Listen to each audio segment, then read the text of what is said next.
Yo, what it do, what it do? It's your boy Yellow the Poet, and I am here with Miss Madonna Hanna. We about to get this show rocking, ladies and gentlemen. Please join in, have fun, and let's get this show on the road. So, Miss Madonna, I truly thank you for joining YTP Entertainment. It's a pleasure to have you, and understanding that you've been a teacher, that is awesome. Awesome, awesome. Spending many years doing this and writing a book and now an author. Love it, love it, love it. So there are definitely some things that we can actually intertwine on. So please feel free to give us the deeds. Let us know what's going on with you. Yellow, thank you very, very much for allowing me to be a guest on your show today. And I hope that in the time that we spend together, that we're going to inspire. We're going to inspire Yes. your listeners to aspire higher. And you mentioned that, yes, I taught a vocational class, fashion marketing, for 32 years before, yes, to high schoolers. Yes, high schoolers, mostly girls. There were a few guys sprinkled in there, but yes, the joys of teaching teenage girls. Before I started teaching, I did work in the fashion industry at the corporate level in retail and in manufacturing and design. Uh, I was bullied. Were you bullied growing up? Were you bullied? My goodness, I did have some um, attempts at bullying, but it's one of those who was not afraid to fight back.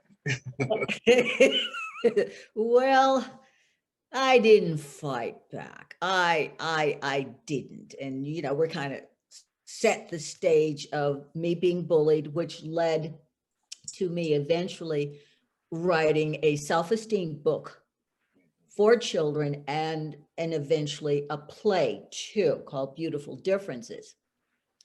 I was raised in the white suburbs of Boston, Massachusetts, in a very conservative town. And when you're the only one that looks like you in elementary school, in fact, in my elementary school, there were only 3 other students that looked like me. But in my particular grade level, it was just me. And yes, I was bullied because of the color of my skin constantly every single day. And that happened also in middle school and high school. Mm. When I look back, I am grateful for the experience of being bullied because it helped me to develop a thick skin, which one does need when one is working in the fashion industry.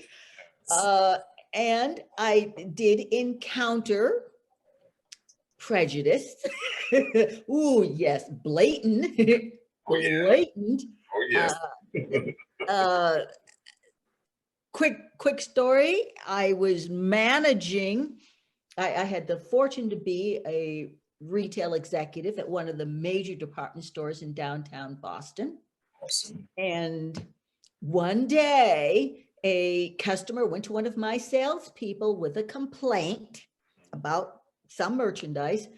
And the sales lady, who was white, brought the customer over to the manager, me. And the customer was white. Oh, Yellow, she looked me up and down, and then she said to my sales lady, I want a real manager.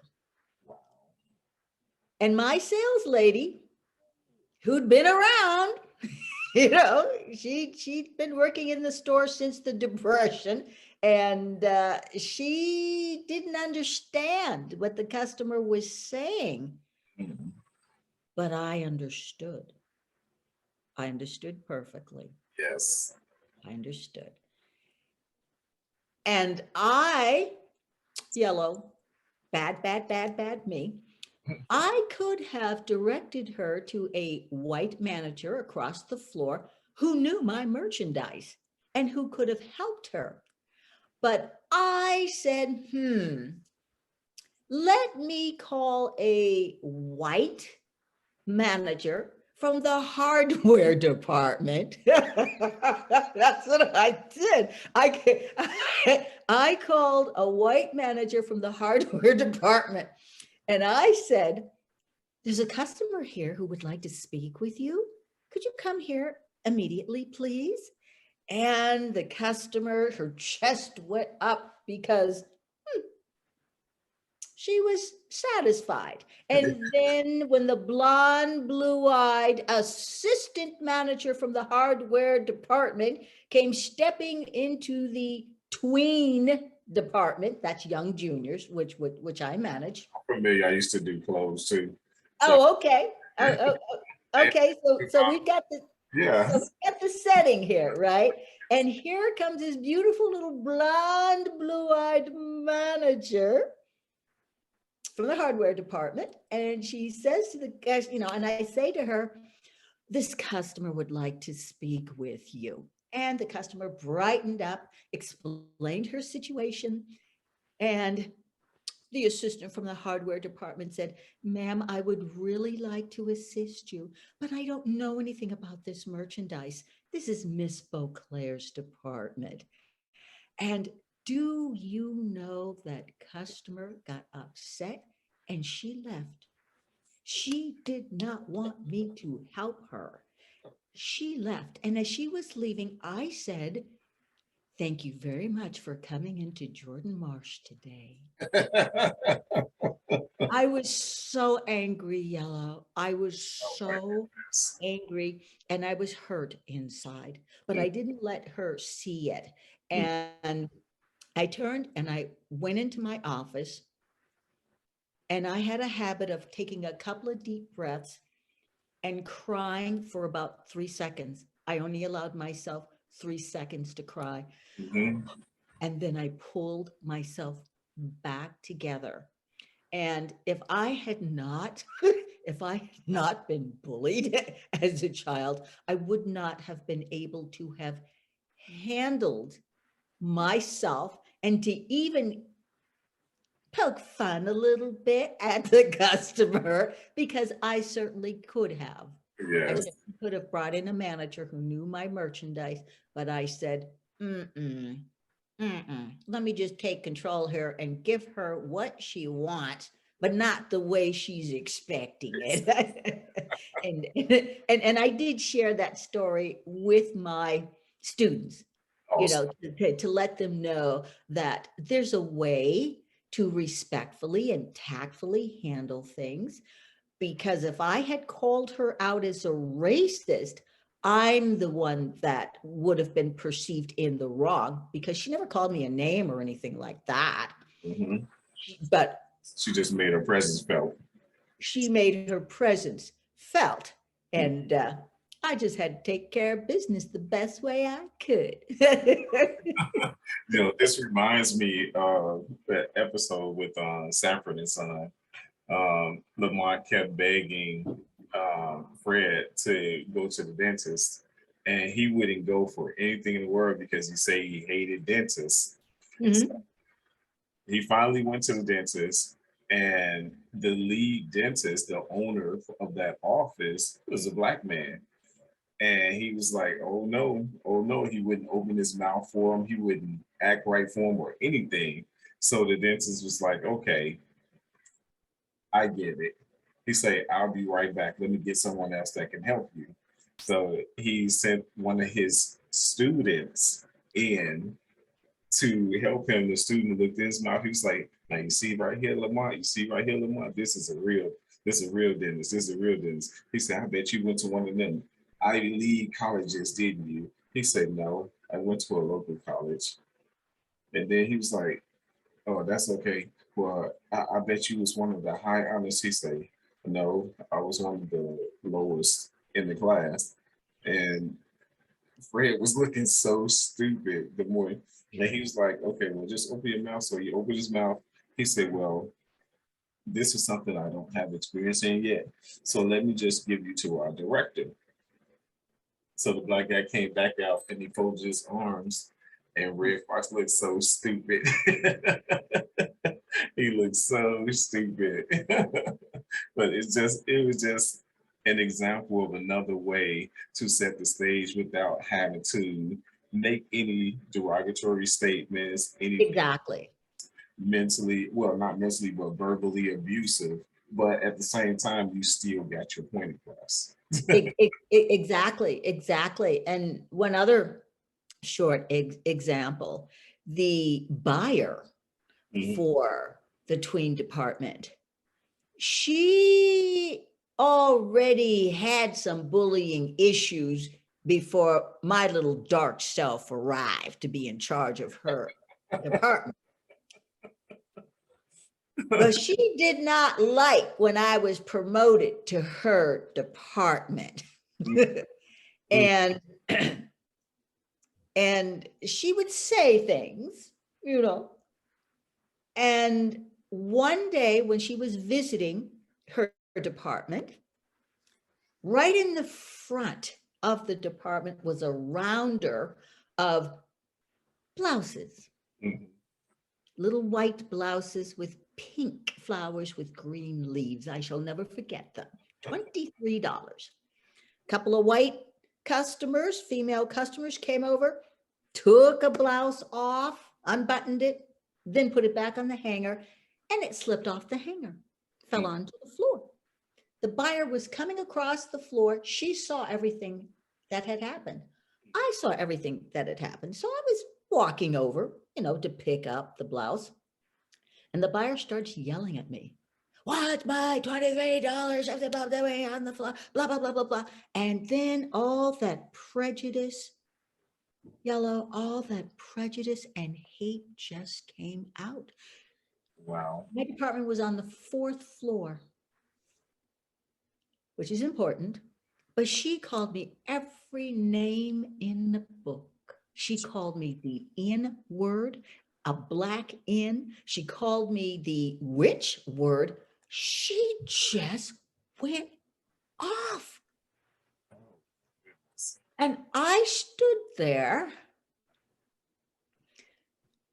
And like I said, thank goodness I had been bullied. Now, this woman outranks me. She outranks me. She was bringing in the fourth largest volume in the corporate.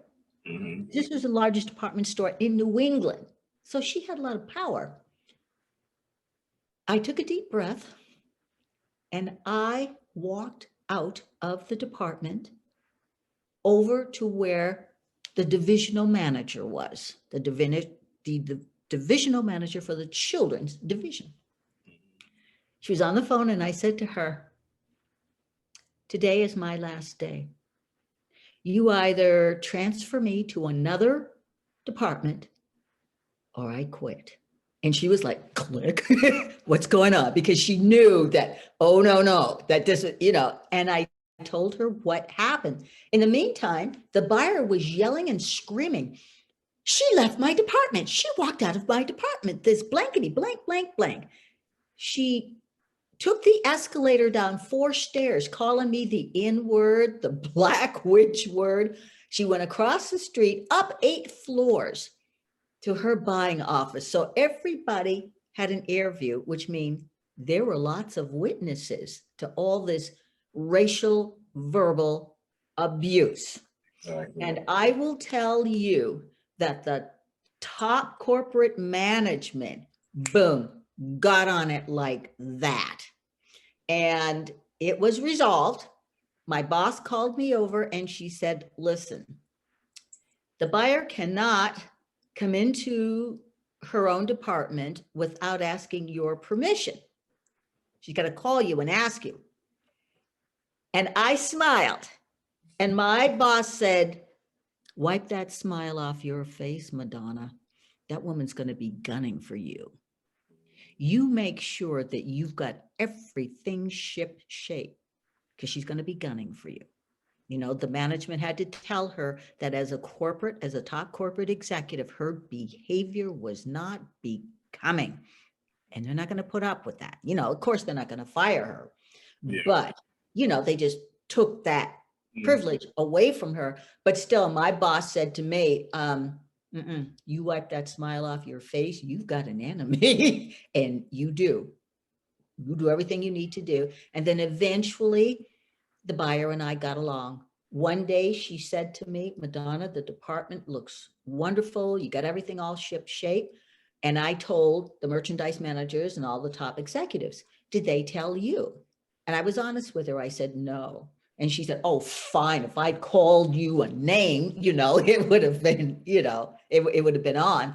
But we were able to get along and to be civil with each other. And she was actually a nice person, you know. And then you see, there's a story with that too. But once again, if I had not been bullied yellow, if I didn't have that, develop that tough skin, I would have just crumpled on that department floor and I would have been crying. I would have been crying. I mean, because when she started spewing all that venom and hate toward me, you know, it's humiliating. It's just awful. You know, you just feel awful inside. But I just had that strength, and it's like, let me just walk away and let me walk right over to my boss. Just stay calm. Yep. Um, Yeah. Oh my goodness, that is crazy. There's I'm sorry, but my demeanor and my tolerance for people like that is pretty hard because in my neighborhood where I grew up at, there were blacks on one side of the street and there were whites on the other side of the street. And they would always, like literally every day, come over to our side, trying to fight us, trying to pick on us, trying to bully us. And we would always fight them back. We would always beat them up and send them back over there. But then they come with more and more and more of them as if it was just a small group of us, but they never knew how many of us it really was. So one time they brought probably about 20 guys over there, and they brought them guys on the same day that me and my friends had actually planned to practice for Chicago's Bud Billiken parade because we were actually going to be in the parade during bike.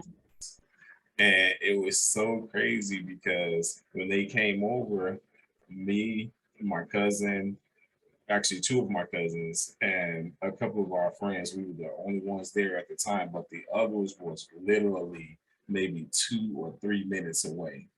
mm-hmm. White guys came over to our side over there and they were surrounding us. They were calling us names, all types of racial slurs. And then they got off their bikes and they attempted to start trying to fight us.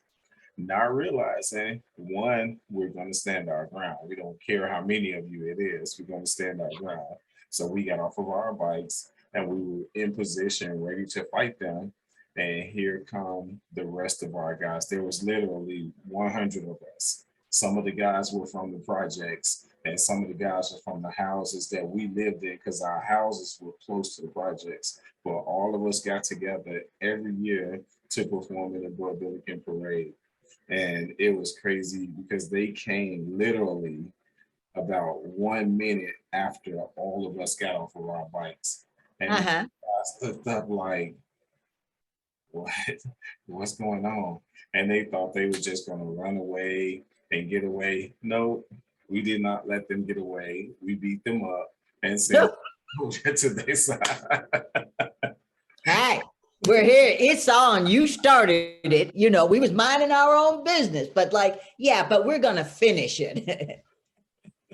I mean, it was crazy. Then they decided to like call the police and all this stuff.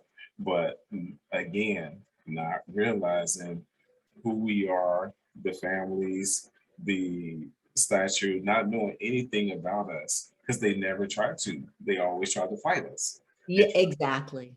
Exactly. So when they called the police, the police officer looked at me and he was like, yeah, well, what you doing over here? I was like, we came over here to do what we do every year. He was like, oh, yeah, yeah, yeah. You all practice over here in this Mm. huge parking lot for the Bulgarian parade every year. And the white boys was looking like, and the parents was looking like, oh my goodness, like you guys are messing with the wrong people. And this was the chief and the sergeant who was actually standing right there at the time.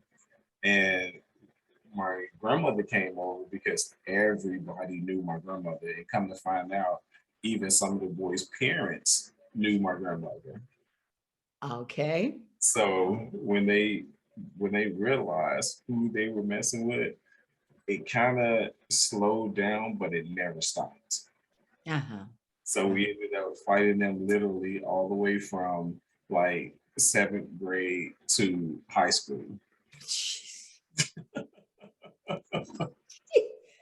And But it, you know, isn't yeah, it just weird how that happens? Like, okay, here we go again. But that's how things are in life too, because you can look at our governments, you can look at, countries around the world. You can, even in the from biblical times, ancient times, biblical times, it's always the same. It's always the same thing. And what are you fighting for? Well, sometimes, we don't know. Just like what's happening in the Ukraine. mhm, Putin is just like taking people off the street now to go fight this war. And people, the guys are saying, I don't want to do this. It exactly. doesn't make sense. This is your pride. And you all know I'm saying that's was, something, you're in a bunker hidden away, you yeah, know yeah, but it's always like, and like you said, you just have to stand your ground and say, here we go again. I've got to prove myself yet again. And until you settle that, and then it's always something else. yeah, But you learn from those experiences. You hopefully learn from the experiences. You gain strength. You gain strength of character. You gain wisdom because you're looking at this like, this doesn't make sense. But I've got to do what I've got to do to survive, to move on. exactly. While you're like, okay, here we go again. I got through it before. I'll get through it this time, because well, but because you learn. Yes, Some people never learn, as you know. You're like, are you doing that dumb thing again? Okay, right? yes, that is true. Right? That is You so know, yes. So anyway, I didn't start off to be a teacher. It was just one of those things that came about when my husband and I moved from Massachusetts to Washington State. And no, retailing was different out here than the East Coast. East Coast, West Coast. It's different. And I had an opportunity to teach fashion marketing. true. My reasoning and purpose was I wanted to give back to an industry that had been good to me Mhm. by preparing students so that, boom, day one, when they come through the door, they have a good work ethic. Okay. Now, I knew that all of the students that took the fashion marketing class weren't going to go into fashion. I knew that. But I wanted to teach them a good work ethic. And part of that is learning how to respect people. And there would be no bullying in my classroom. And I told the students that, like, oh, I know how it looks. I know how it feels because I was bullied. It's not going to fly in Yes. here. Yes. And I would tell them, I don't care who you don't like and why you don't like them. I don't care. Right. But you will listen to each other. You will respect each other. And just know that 12% of the people that you're going to meet during your work life aren't going to like you. So what you have to do is learn how to get along. learn how to be tolerant, learn how to get along, don't put people down, don't tease, don't bully, don't Yes. do it. Don't do it. It's not worth And and you know, a couple of students tested me, and it was like, squashed it. And the other students were like, shoot, she means it. Because you know, you have kids, and when you say something, they're gonna test you to see if you mean it. yes. Yeah. And once they find out you don't, you've you've lost that little battle. And now you have a war that you're gonna have to, because you have all these little skirmishes, like, okay. And Yes. and when they find out, no, dad said no, he means it. Don't even try it. You see, you get that. And so I gained that kind of a reputation, and it made the classroom safe Right. for everyone, and more work gets done, and everybody has an opportunity to learn, to feel comfortable about learning. And if they make a mistake or say something, that would be perceived as dumb, it's okay. It's okay, you know. Expect everybody to know everything or to comprehend as quickly as anyone else. Yes, everybody's got their own skills and talents, and just because um I can't do something as well as you can, it doesn't mean that I'm dumb or stupid. It just means, wow, you have this gift, and I have lots of gifts too, and perhaps we can share and appreciate them. Yes, and everybody learns at their own pace too. That's another thing. Exactly. Everybody's Exactly. pace is not set the same. Because if it was, then we'd all be on the same wavelength, and the world would just be crazy. It would be so boring that I don't think we want to live. Yes, yes. And I think that because people learn differently, there are opportunities to be innovative, to assist with the learning, instead of it being cookie cutter, like it has been. Yes. No. Also allow Uh, opportunity to piggyback off of another person's learning experience, which a lot of times when you do piggyback off of someone else's learning experience, you often open doors in their mind that would allow them to say, hey, I've never looked at it like that. yes. Um, you are a poet, and may I read a poem that I wrote that is in my a play called Beautiful Differences that I wrote to help build children's self-esteem. And the premise is that a local department store, gee, where'd that come from, is having a fashion show, and they want to use the kids from the school. And the student council member comes over, and he shows the popular kids, hey, look, here's a fashion show you can be in. And they're all like, yay, yay, yay. Yeah, we're going to try out for it. Then he gives the notice to the outcast kids. And he says to them, yeah, you guys come and watch. And then there's a group of kids with special needs. And he says to them, here, you guys come and watch, and they're like, why do we always have to why can't we, be the ones who can be in stuff?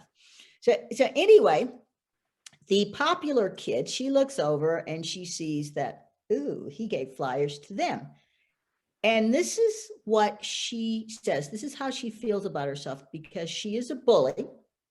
And she says, I can't help that I'm fashionably fit and they're not. I can't help the fact that I'm pretty and perfect and they're not. I can't help that I have a flawless complexion and they're covered with zits. I can't help if everybody adores me and wants to be in my clique. I can't help that people hang on every senseless, stupid word I say. You see, I'm conceited and I'm fickle, and I need people to look up to me, and me. No wonder I win all the school elections.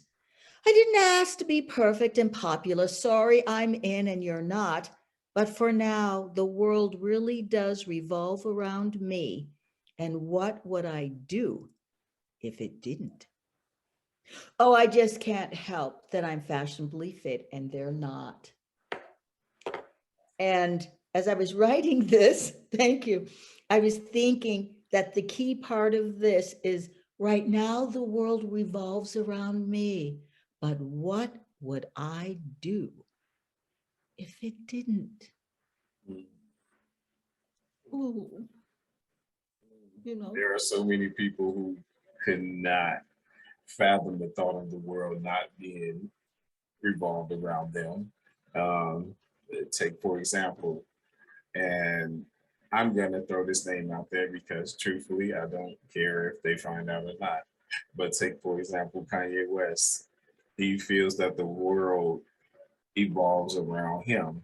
And if his ego was not big enough to accept all of the fake popular comments that are thrown his way and all of the phoniness, then he couldn't, you know, wallow in his glory. He couldn't do it. But when reality hits and you got people like the famous rapper that was before him, Willie D, who's telling it exactly like it is and putting people like him in his place, they can't fathom that. They won't even answer that or say anything about that because that does not feed or alter to accelerate their egos. If it doesn't do that, then no, I'm gonna have to stay away from this because this is not my world. My world evolves around everyone sucking up to me. exactly, exactly. A few weeks ago, and I'm glad that you brought Kanye up. A few weeks ago, I read a quote, maybe you saw it too, that he said that he doesn't like to read. It's like eating broccoli. And I thought, oh my goodness, you are a prominent Black man. Why are you sharing that you don't like to read? Because there are so many young Black males who look up to you, who emulate you. You know, you and I know what he is, but you know how fragile and how impressionable young people are, especially our young Black males. You know, you've got sons. And no matter what we say to them, it's like, but when someone who is of prominence and has a lifestyle that they'd like to emulate says, shoot, I don't like to read. It's like eating broccoli. It's like, oh no, oh no, oh no. I just thought he doesn't know how damaging that statement is. And I'm not just saying that because I'm a retired fashion marketing educator and I've come across young Black men who could not read in high school, not just young Black men, but kids who make it through high school, white, black, yellow, green, who cannot read. And reading, once you know how to read, it opens the world to you because you are able to do other things too, because you can read. You can read important documents, you can just read whatever, and it's going to expand your mind and improve your life.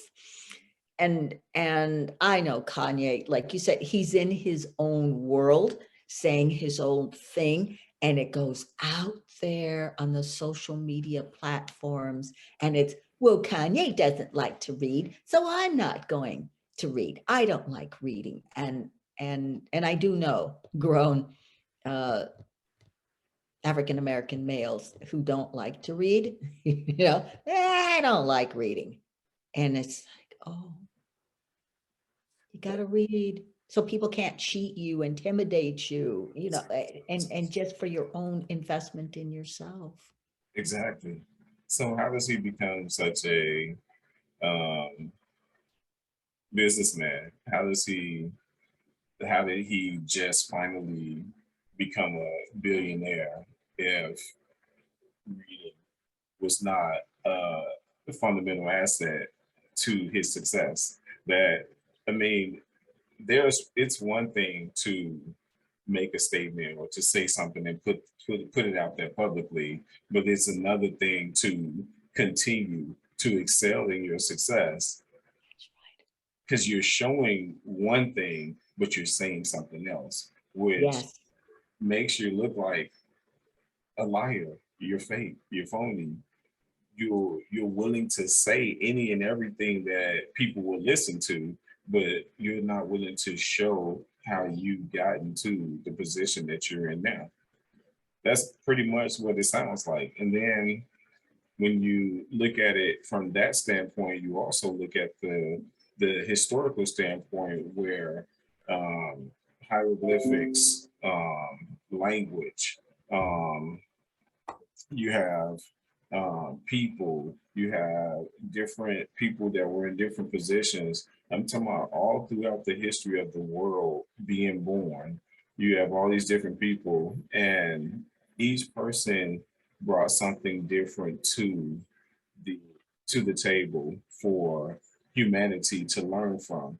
And we grew from that period all the way up to now. There's proof of so many different things that we know about now today, but then there's other things that we have no proof of, but yet people still gravitate to those things that we have no proof of. So Kanye saying, I don't like to read, but yet we have no proof that he doesn't like to read because he's this successful businessman. exactly. And and those contracts that he's got to sign. I mean, I know he has attorneys to read them, but there's stuff that he does have to read something because you're not going to have that amount of success without being exposed to reading something, because you've got to be aware, because your accountants and your attorneys can cheat you and take all your money. You wake up one day and you don't have any money because they stole it because you didn't read something. Exactly. And they know that you're not going to read something. And another thing too that young people need to realize is that, especially on social platforms, your words have power and impact. You may be saying something off the cuff, like, I don't like reading. It's like eating broccoli. Wow. The repercussions of that. And it's just like you said, it's some simple little thing that who even knows what the premise was for why he even said it, you know, but the impact is, to me, detrimental to the young minds of people who look up to him, especially people of color, because he's successful and he doesn't read. Well, there was a time. Yeah, you can not know how to read and be successful. You can. We know that from history, people who worked hard, Mm-hmm. people who worked hard, they had an idea and they worked hard, and yes, they became a success, and they eventually learned how to read. Because it became a necessity. And also, one other thing is that, uh, looking at the African American history, we weren't taught how to read, because reading is knowledge and knowledge is power.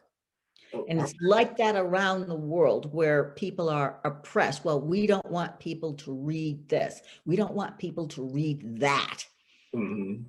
And to just freely say, well, I don't like reading. It's like, wow, Wow.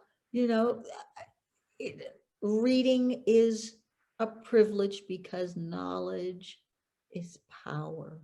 Yes, knowledge is definitely power. I, Yeah. to I kind of want to add something to what you were saying because there are situations historically, like me, my wife, and my children, we were actually on the subject one day. Now, a lot of people say that the people in the past weren't educated or they couldn't read, and also say that about um, some of the slaves that they weren't educated, that they couldn't read. Well, here's the difference in what's stated back then versus what's stated now.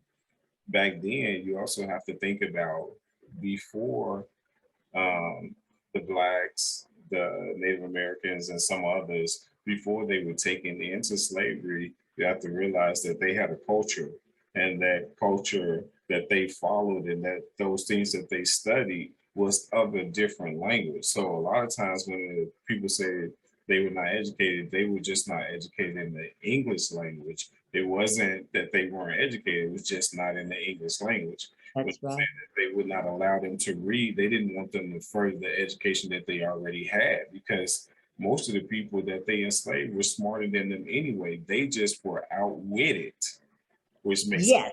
sense. And Yes. Yes. happening today and what's being taught to our children today, it makes a huge difference on how that's stated and how that impacts the children that are growing up today. These are also some of the things that I teach my children about, history. Yeah, just because it wasn't the way that you perceived it doesn't mean that that's the end all be all to where these people were, the stature of these people, the educational levels of these people. Because think about this: there was no electricity the way we know it. Now, speaking the way that the Mayans speak, the Mayans state that the world would end as you know it. In other words, if they didn't say that there was just going to be this fire and brimstone and things of this nature, they stated that it would end as you know it, meaning that the time that you're thinking that the world is going to end, it means that it's going to change from what you're used to Yes. different. And now you Because progress. Yes. different. Exactly. But a lot of people don't see it that way. They're just like, once they hear something like the Maya said the world's going to end, that's where they stopped at. That's where they stopped listening. The world's going to end. But 2012, I think they said the world was going to stop and end in 2012. Yeah, 2008. I mean, December the 8th, 2012. I remember Mhm. because I had to do a college project on that. I had to do I was in college and I had to do a PowerPoint on that. And the board of directors came down, the chairs came down, students from other classrooms came into the classroom. Everybody wanted to actually hear me speak on that topic because they were misled as to what was really going to happen. And when I got finished, oh my goodness, everybody came to me with all types of questions about, 2012, December the 8th, the Mayans, the Aztecs, Sumerians. They came to me with so many different questions. It was great. I mean, it was a great experience, and it was a great opportunity to teach people about things that they knew nothing about. Yes. And what was also wonderful about that is that they listened, they comprehended, and reached out to you to ask you more questions about it. Now, I don't know how many people there said, this is a bunch of whatever. I mean, yeah, that's just them. But the fact that you opened up a dialogue, that they listened, understood, and wanted more understanding about it. Mhm. How absolutely wonderful. Thank You must have felt like, wow, you made more of an impact. Like I said, our words, whether it's positive, negative, or enlightening, they have an impact on people. And sometimes something that you've said resonates, and it's, wow, all I said was, Yeah, yeah. because it's like, why is all this going on? Well, all I said was, and it can be positive or negative, but it was, all I said was, and the next thing you know, those words have had an impact. And Yes. good for you. Good Thank for you. Good for you. you. I have a Uh, question. go, yes. So, in all the things that you have gone through, the bullying, the learning experience from all of those, what would be the overall takeaway from that that you would share with any and everybody in the world? Doesn't matter who they are. I'm going to say that, first of all, anything is possible. And when you go through situations that are extremely challenging, first of all, know that you are not the only person in the world, in the history of the world, Yes. Yes. who has gone through something challenging and will go through something challenging. It is how you handle it. It is how you move through it. And it is also what you learn from the experience. Now, I could have turned out to be an extremely bitter and hateful person, because all the time that I was in school, there was always not just white, the majority white kids who bullied me, but there were moments when Black kids bullied me too, because of how I speak and my demeanor, because I grew up in an all white neighborhood. So I'm a little different. And they picked on me unmercifully. And I thought, I can't catch a break here. The white kids are picking on me because of the color of my skin. And the Black kids are saying, well, you think you're white. And I'm saying in my head, I know I'm not, because the white kids remind me, and I can't help where my parents moved and the education that was provided to me. I can't help my environment and what happened as a child. Okay. But what I have learned, that you can't be bitter. You learn, you take what you've learned, and you do the very best that you can with it. And when the time comes, if somebody comes to you who is in a similar situation to some of the challenges that you've been through, whether you've lost your job, your husband left you, your kids are rotten, but then, they get turned around, or, because we know that all kind of things can happen. Mm-hmm.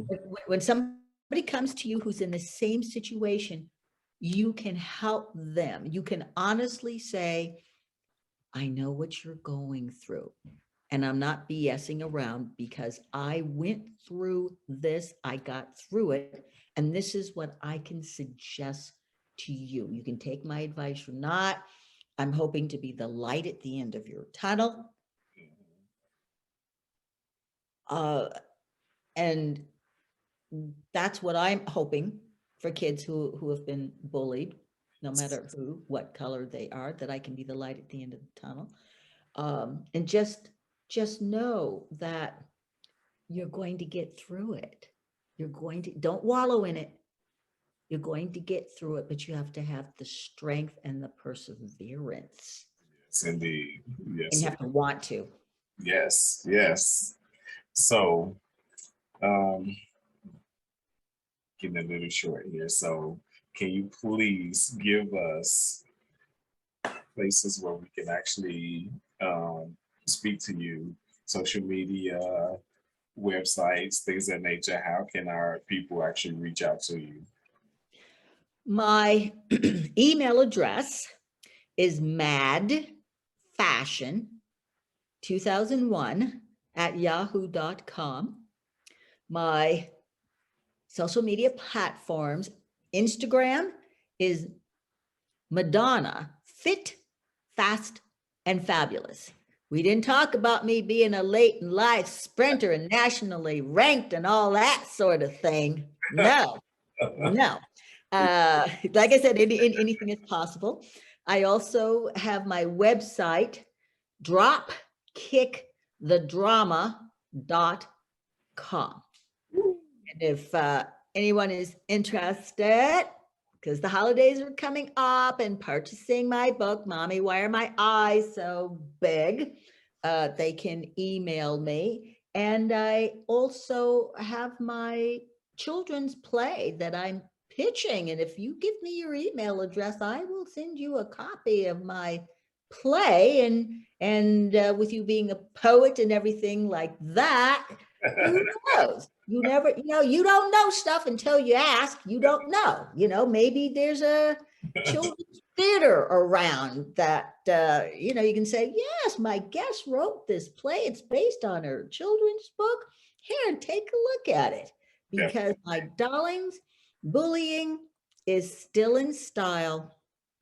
I just sent it to your pod match. So you can definitely have it. Okay. Lee, I am super, super excited. Thank you so much, Miss Madonna. You have definitely been an inspiration to me, and I'm hoping that my fans feel the same. No doubt about that. Um, Definitely keep going, never stop. You seem like a firecracker. You ready? Hey, ready to rock and roll.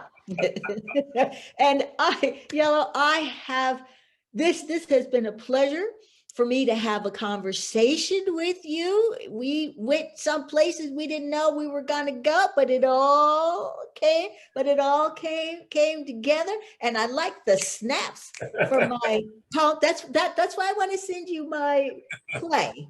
And so you can read, some of the other poems that are incorporated in it. And who knows what we might be able to do, because when you connect with people, there's a reason. There's a reason, and you don't know. So let's not have our conversation stop with this one show. Let's see what maybe we can do to be, impactful to other people. Yes, indeed. Yes, indeed. It's always going to be a blessing. So I truly thank you so much, Miss Madonna. It's a pleasure having you. Definitely hope to get you back on here, and let's take this a step further, get into the next phase of life. So thank you so much. You have a wonderful, wonderful day. Peace and blessings. It's your boy Yellow, and we are out of here.